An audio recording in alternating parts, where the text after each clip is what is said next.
우리 마태복음 11장 28절 말씀을 보면 주님께서 우리에게 참 힘이 되는 말씀하죠. 수고하고 무거운 짐진 자들아 다 내게 오라 내가 너희를 쉬게 하리라 이렇게 말씀하세요.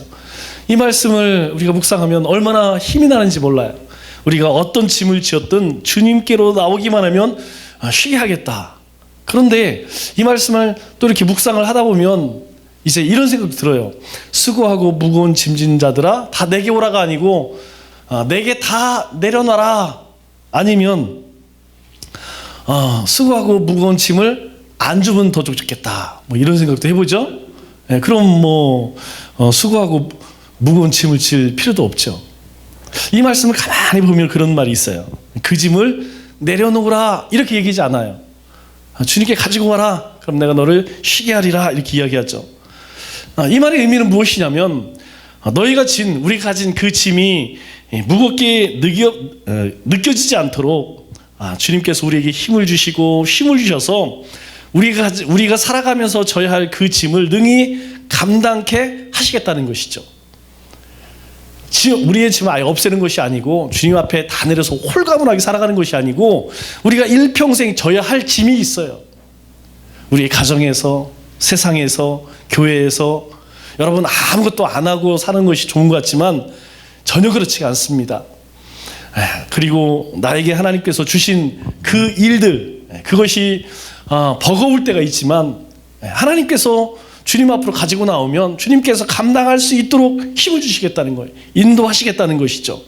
그래서 우리 인생이 그냥 생고생이 아니라 정말 행복한 인생으로 인도하시겠다는 것입니다. 그렇기 때문에 어차피 우리가 져야 할 짐이라면 기쁘고 즐거운 마음으로 행복하게 지는 것이 훨씬 좋겠죠. 여러분 교회에서도 예배만 딱 드리고 가는 것이 좋을 것 같지만 여러분 그렇지 않아요. 그러면 주님께서 데려가시는 게 낫지.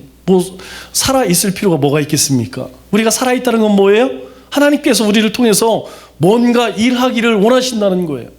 그러니까 우리가 교회든 세상이든 가정이든 또 우리가 가정을 돌보는 가장이든 아내 역할이든 중요한 것은 무엇이냐면 우리가 그것을 주님이 주시는 힘으로 잘 감당하여서 그 안에서 기쁨을 누리는 것이 중요하죠. 그러나 여러분 우리가 살면서 육체의 본능과 그리고 이성으로만 판단하고 행동하면 여러분 어떻습니까? 우리는 하나님이 말씀하시는 하나님이 인도하시는 삶을 살기가 어려워요. 그런 삶을 뭐라고 얘기하냐면 육체에 속한 사람이라고 이야기를 하죠. 그러나 우리는 육에 속한 사람이 아니라 하나님의 영에 속한 사람이죠. 그래서 주님이 우리에게 뭐라고 말씀하세요? 주님께 나오라는 거예요. 주님 앞에 내려놓는 거예요. 주님께서 우리에게 힘을 주시겠다는 것이죠. 그러나 우리가 그것을 알지 못하면 성령님께서 행하시는 일들, 하나님께서 우리를 통해서 이루어가시는 그 섭리를 이해할 수가 없어요. 그것을 성경은 뭐라고 이야기하느냐? 그것을 깨닫지 못하는 사람들을 어리석은 자들이다, 미련한 자들이다 그렇게 이야기하는 거예요. 여러분 우리가 세상에서 많이 배우지 못해 멍충이 얘기하는 게 아닙니다. 성경에서 이야기하는 미련한 자, 어리석은 자는 하나님이 나를 통하여서 하나님이 이 역사 가운데 어떤 일들을 행하고 계신지 그거 보지 못하는 게 미련한 사람이라는 거예요. 오늘 우리 차장인 노자가 그런 이야기 했죠. 다니엘 얘기 하잖아요. 여러분 다니엘 통해서 하나님이 계속 말씀하는 것이 무엇입니까? 이스라엘의 하나님, 그 하나님만이 하나님이 아니라는 거예요. 이스라엘의 하나님만이 아니라는 거예요. 하나님은 이 세상의 열방의 주인이시라는 거예요.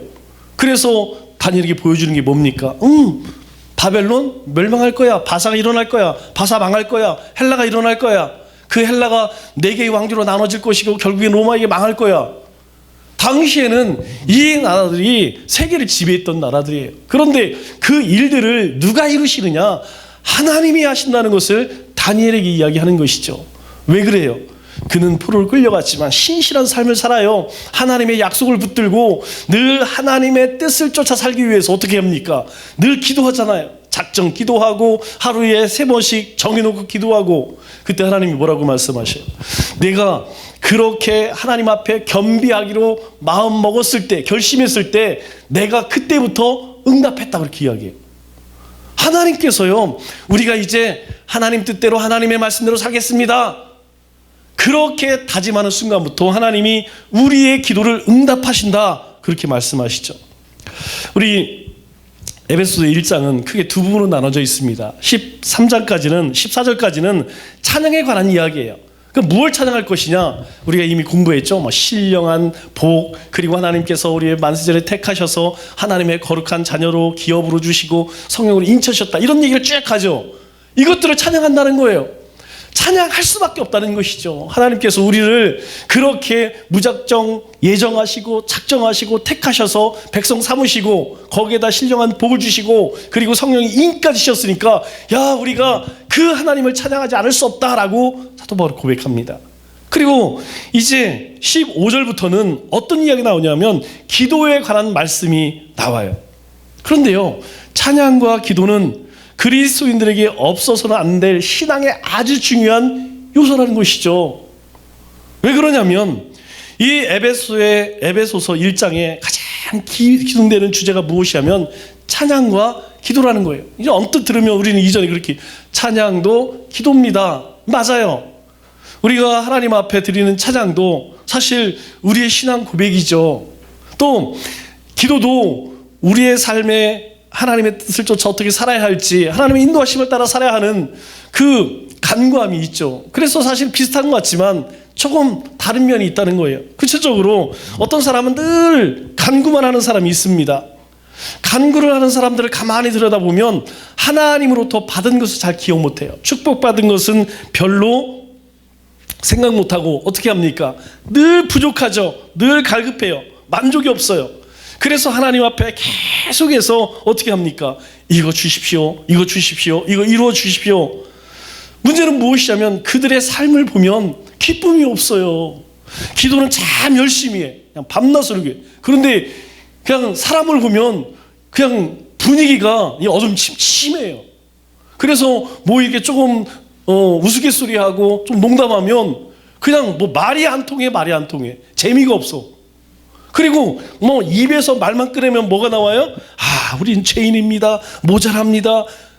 매일 대부분 그렇다니까요. 뭐 기도 많이 하시는 분들 여러분 혹시 주위에 보셨냐 보면 정말 대화가 안 돼, 대화가. 그런데 하나님께서 우리를 그렇게 궁핍한 삶을 원하시냐 하는 것이죠. 아니라는 거예요. 기도 필요합니다. 그러나 더불어서 뭐가 필요하느냐?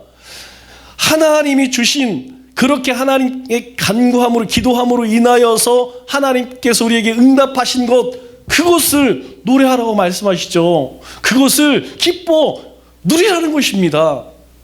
여러분, 아무리 내 주머니에 귀한 것이 있으면 뭐예요? 이것을 누릴 수 있어야지. 그렇지 않습니까? 내 주머니에 아무리 돈이 많이 있다 할지라도 그거 사용하지 않으면 아무 소용이 없잖아요. 반면에 또 어떤 사람이 있냐면 이미 받은 축복에만 몰두해서 성장을 위한 기도가 결핍된 사람들이 있어요. 그 결과 어떻습니까? 늘 태평하죠? 부족한 게 없어요. 간절함이 없습니다. 그러다 보니까 신앙의 발전이 없어요. 찬양은 열심히 합니다. 찬양할 때 제가 한번 말씀드렸죠? 그 목요일날 목요창하는 저기 해오름교회에서 하거든요. 바로 제가 섬기던 교회 앞에 있었어요. 가보니까 막 난리도 아니에요, 난리도.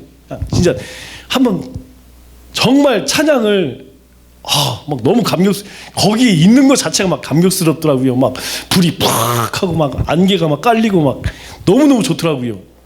그런데 그 다음에 목사님이 나와서 설교를 딱 하는데 다 자.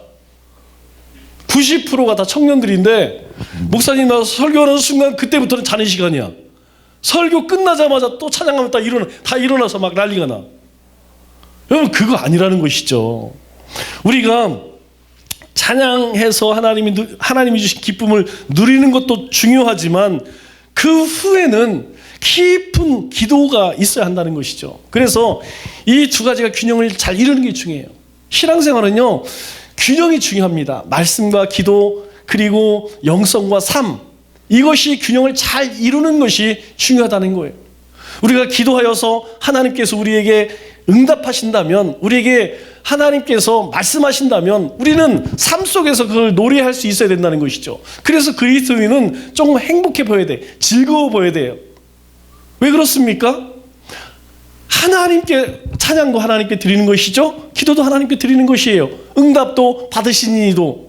그렇기 때문에 하나님께서 찬양하는 자에게, 기도하는 자에게 주신 게 무엇입니까? 바로 기쁨 아니겠어요? 그러면 우리가 그런 기쁨을 누리는 삶을 살 수 있어야겠죠. 그래서 사도 바울이 이 에베소 성도들에게 가장 먼저 이 두 가지를 제시하는 것이죠. 이 기쁨과 감사는 찬양입니다. 그리고 찬양만으로 부족하다는 것이죠. 우리를 향하신 하나님의 뜻을 찬양만으로 되지 않고 거기에 기도가 더해져야 된다는 거예요. 하나님께서 나에게 우리를 그렇게 신령한 복으로 우리에게 그렇게 많은 축복을 주셔서 우리가 그것을 노래했다면, 이제 그렇게 하나님의 기업이 된, 하나님의 자녀가 된, 하나님의 일꾼으로 부름받은 사명자인 우리가 이 땅 가운데에서 어떻게 살아야 할 것인지, 하나님이 우리를 향한 뜻이 무엇인지를 위해서 기도해야 한다는 것이죠. 그래서 첫 번째 기도 제목이 오늘 우리가 읽었던 17절에 나오고, 두 번째 기도 제목이 18절에 나와요. 먼저는 기도의 내용에 대해 이야기합니다. 그리고 나서 왜 기도를 해야 하느냐라고 하는 목적과 이유에 대해서 말씀해요. 오늘 17절 말씀을 보니까 먼저 이렇게 이야기하죠. 지혜와 계시의 영을 너에게 주사 하나님을 알게 하시고. 첫 번째로 사도 바울이 기도하는 것은 무엇이냐면 지혜와 계시의 영을 위해서 기도가 있다는 거예요. 왜 그렇습니까? 왜 지혜와 계시의 영을 위해서 기도를 해야 합니까? 뒤에 말씀을 보니까 하나님을 알게 하시고, 즉 우리에게 지혜와 계시의 영이 있어야만 하나님의 영을 안다는 거예요.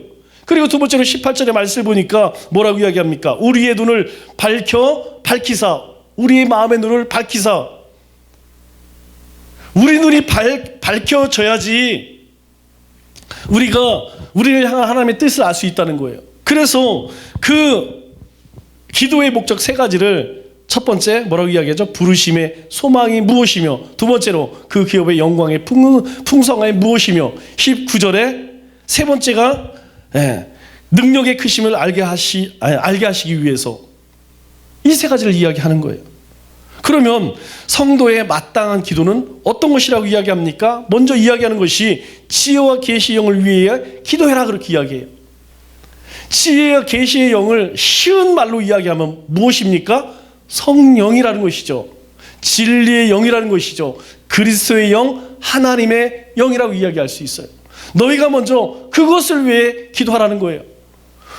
그 이유가 무엇이냐면 너희가 그 지혜와 계시의 영이 너희 가운데 있어야만 반드시 하나님을 알 수 있다는 것이죠. 우리가 하나님을 더 깊이 알기 위해서는 반드시 우리가 하나님의 영으로, 진리의 영으로, 그리스도의 영으로, 성령으로 사로잡혀야 된다는 거예요. 그러면 앞서서 뭐라고 이야기합니까? 아니, 성령으로 인치시고 성령으로 보증하셨는데, 즉 우리 가운데 성령님이 계세요. 그러면 그래서 우리가 하나님을 알죠. 우리 하나님 알잖아요. 우리 하나님 모릅니까? 그런데 왜 에베소 성도들에게 그 이야기를 할까요? 에베소 성도들은 하나님을 몰랐다는 얘기인가요? 아니라는 것이죠. 우리가 하나님에 대해서 알 때에 조심해야 할 것이 그거예요. 무엇이냐면 하나님을 아는 것이냐, 하나님에 대해 아는 것이냐, 이것은 분명하게 구별되어져야 된다는 것이죠. 우리가 설교를 통하여서, 공부를 통하여서, 성경을 통하여서 우리는 하나님에 대해서 굉장히 많이 압니다. 하나님은 무수에 부조하시고 이런 분이시고 저런 분이시고, 하나님의 속성은 이렇고 비공유적 속성은 이렇고, 이런 것들 많이 알아요. 그런데 중요한 것은 무엇이냐면 그 하나님이 내 삶 속에 계시냐, 이게 중요하다는 것이죠. 왜 하나님을 알기 위해서 지혜와 계시의 영을 우리에게 충만하게 임해야 하느냐, 다른 것이 아니라는 거예요. 우리가 하나님의 뜻대로 하나님 무엇을 기뻐하시고, 그리고 내가 하나님이 기뻐하시는 삶을 살기 위해서는 반드시 이 지혜와 계시의 영이 우리 가운데 있어야 된다. 그런데 우리 가운데 있잖아요. 문제는 무엇이냐면 우리 안에 있는 성령님께서 나를 지배하느냐, 내가 나를 지배하느냐, 내 자아가 나를 지배하느냐, 아니면 지혜와 계시의 영이 나를 지배하느냐, 이게 달라진다는 거예요. 여러분, 우리는 다 우리 안에 성령님이 있기 때문에 우리가 고백을 하고 찬양으로 예배를 드리잖아요. 문제는 무엇이냐면 우리가 이 예배를 드리고 은혜 가운데 찬양을 할 때에는 무엇에 사로잡힙니까? 바로 하나님의 영에 사로가 잡혀요. 그래서 찬양을 하면 기쁩니다. 그리고 힘이 나고, 그리고 막 결심을 하고, 그리고 새롭게 우리가 다짐을 하죠. 문제는 무엇이냐면 이 자리를 떠나서 삶의 터전으로 가면 그것이 싹 없어져 버려요. 뭐만 남느냐? 근심, 걱정, 염려, 어떻게 살아갈 것이냐, 어떻게 하면 하나님을 기쁘시게 할 것이냐라는 것은 싹 잊어버리고 현실적인 문제만 남는다는 것이죠. 이것을 뭐라고 이야기하냐면 성령이 나를 지배하는 것이 아니고 내가 나를 지배한다고 이야기하는 거예요. 그래서 사도 바울이 에베소 성도를 위해서 기도할 때에, 너희가 기도할 때에 먼저 기도할 것이 있는데 그것이 무엇이냐면 너희가 하나님의 영에 사로잡히기 위해서 먼저 기도해라. 그냥 지식적으로만 아는 것이 아니고 너희가 그 하나님께 사로잡혀서 예배 가운데 하나님을 찬양하고 말씀을 들을 때 그 은혜를 누린 것처럼 삶의 현장에 가서도 성령의 인도하심을 따라 살아라. 그것이 하나님을 아는 것이라는 것이죠. 여러분, 우리가 하나님을 아는데 세상에서 내 멋대로 살 수 있을까요? 우리가 하나님을 분명히 아는데 세상 가운데에서 죄를 짓고 사람을 속이고 거짓말을 하고 악한 일을 행할 수 있을까요? 못한다는 것입니다. 그래서 너희가 그 지혜와 계시의 영이 너희 가운데 임하사, 그래서 그 성령의 인도하심을 따라 그 진리의 영에 사로잡혀서 살아가는 것이죠. 그럴 때에 비로소 하나님을 안다는 것입니다. 여러분, 하나님을 아는 것은, 안다고 할 때 이 야다라고 하는 말은 무슨 뜻이라고 이야기했죠? 경험적 지식을 이야기하는 거예요. 우리가 누군가 배워서 공부를 해서 얻은 지식이 아니고 내가 살아봤더니 그렇더라. 여러분, 뜨거운 국에다 손을 넣으면 뜨겁다는 거 다 알아요. 그런데 직접 그 뜨거운 게 손을 대본 사람은요, 그것이 어떤 뜨거움인지 안다니까요.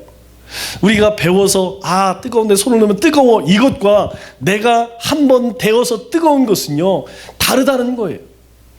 너희가 하나님의 지혜와 계시의 영으로 충만하여서 너희 삶 가운데 하나님이 인도하시는, 하나님이 계획하시는 그 일들을 어떻게 하라는 거예요? 지식적으로만 아니고 너희가 경험적으로 만나라는 것이에요. 우리 예수님께서 요한복음 17장 3절에 뭐라고 말씀하십니까? 영생은 곧 유일하신 참 하나님과 그가 보내신 자 예수 그리스도를 아는 것이니라. 영원한 생명이죠?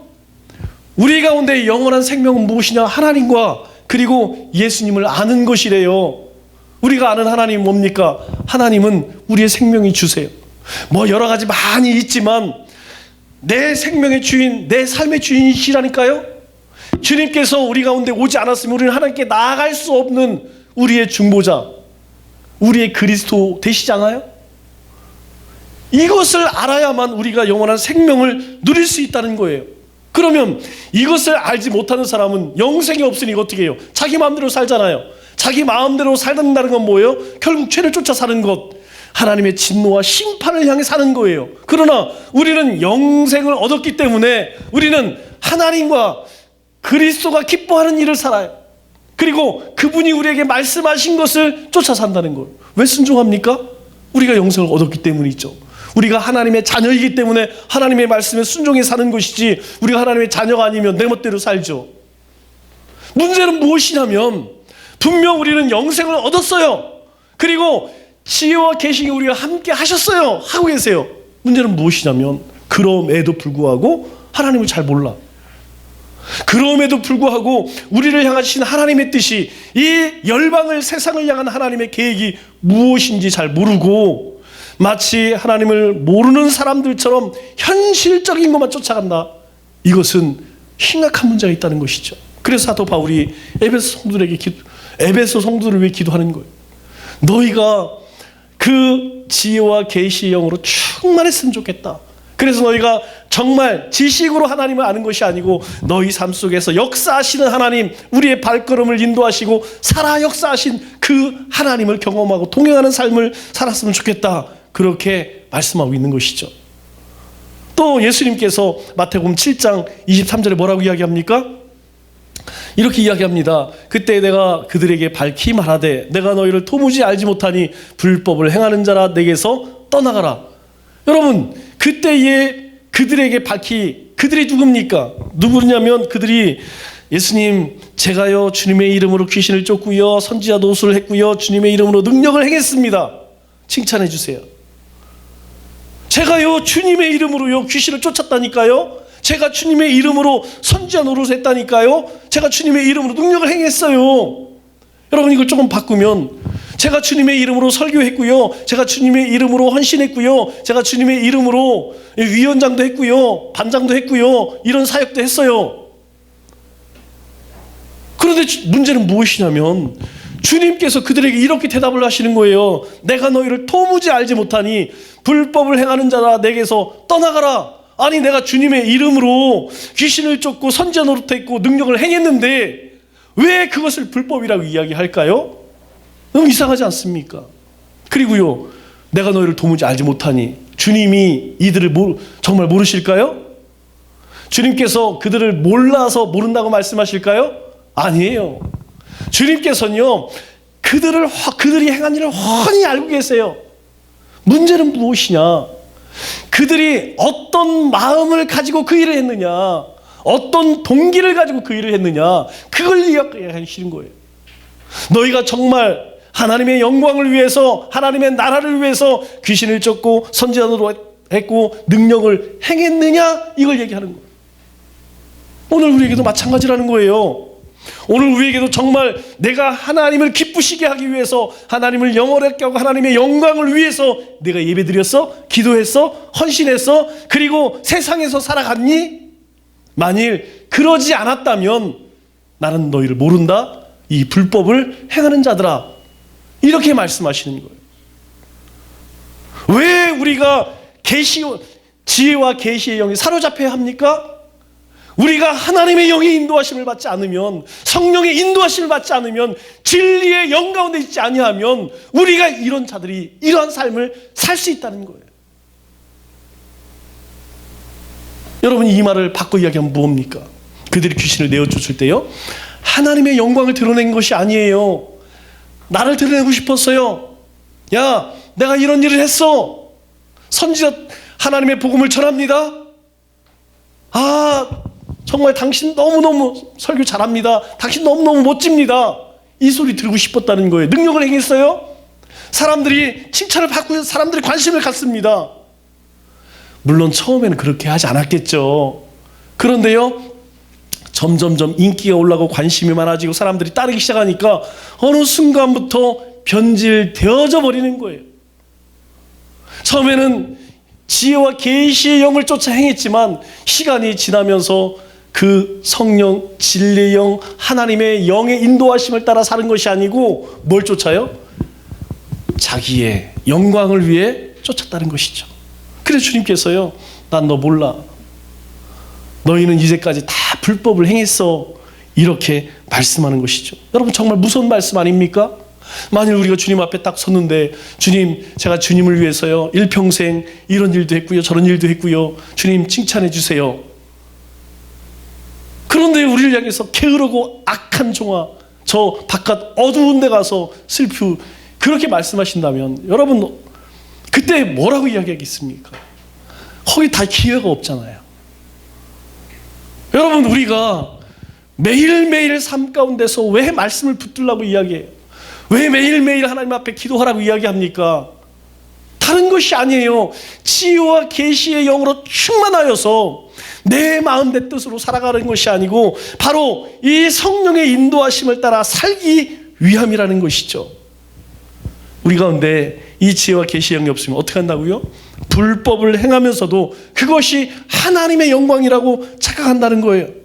무엇이 하나님이 기뻐하는 일인지, 이 지혜와 계시의 영이 계시지 않으면 여러분 그것을 분별하지 못한다는 거예요. 특별히 그리스도인들은 여러분 시대를 잘 분별해야 됩니다. 여러분 아차하면 나도 모르는 순간에 여러분들에게 늘 말씀드리죠. 그리스도인들은 정치, 경제, 사회, 문화에 참여하지 말아야 된다. 목사님은 그런 얘기하면 안 된다. 누가 그런 얘기를 자꾸 이야기를 해요. 그렇게 프레임을 만들어서 세상과 교회가 단절되게 만듭니다. 그러나 우리의 삶이 세상의 정치, 경제, 사회, 문화와 떨어질 수 있습니까? 우리가 사는 곳이 그곳이잖아요.